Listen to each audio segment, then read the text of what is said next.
Si ces représentants des restaurateurs bruxellois étaient dans une boucherie de Froidchapelle, ce n'était pas pour faire leurs courses, encore que, puisqu'ils venaient découvrir une race de viande bovine locale pour éventuellement la proposer au chef-coq de la capitale.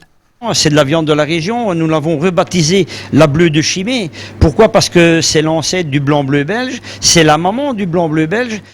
Et les bêtes qui fournissent cette viande sont élevées entre autres ici à Barbançon. Contrairement à la majorité des bleus blancs belges, la bleue de Chimay, ce ne sont pas des bœufs, mais des vaches, d'un ou deux veaux, à qui on donne le temps de se reposer et d'engraisser en boxe et surtout dans les champs, ce qui permet d'allier maturité et tendresse de la viande.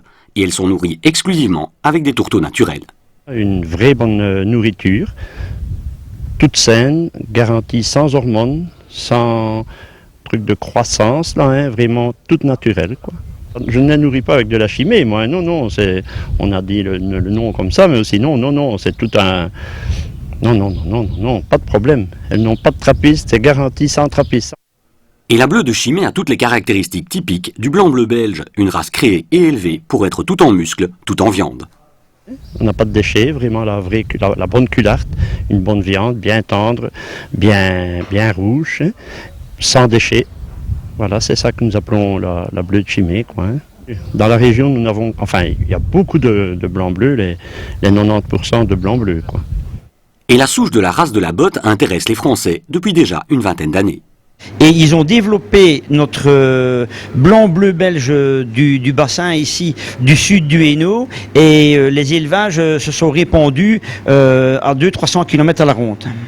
Pourtant, c'est maintenant auprès des restaurateurs de notre pays qu'il faut promouvoir la bleue de Chimay, d'où cette invitation faite à la Fédération Horeca de Bruxelles de venir découvrir les qualités de cette viande.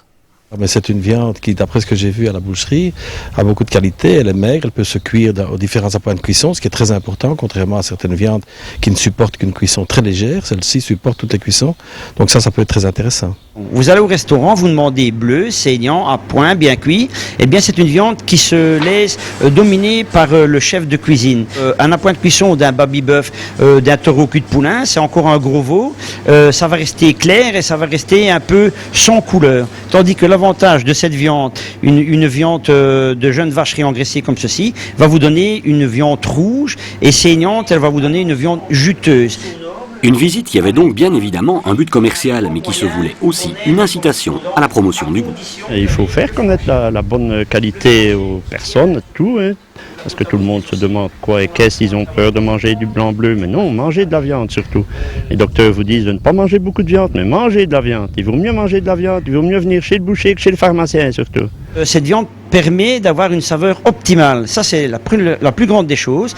Bien que le goût se perd de plus en plus parce que tout le monde mange épicé avec des sauces et du ketchup, c'est dommage. Et chez nous, nous avons l'habitude de vendre des viandes étrangères, argentines ou irlandaises ou scottish, et finalement, nous n'en voyons absolument pas la raison, alors que nous avons de la viande merveilleuse chez nous, et ceci en est la preuve.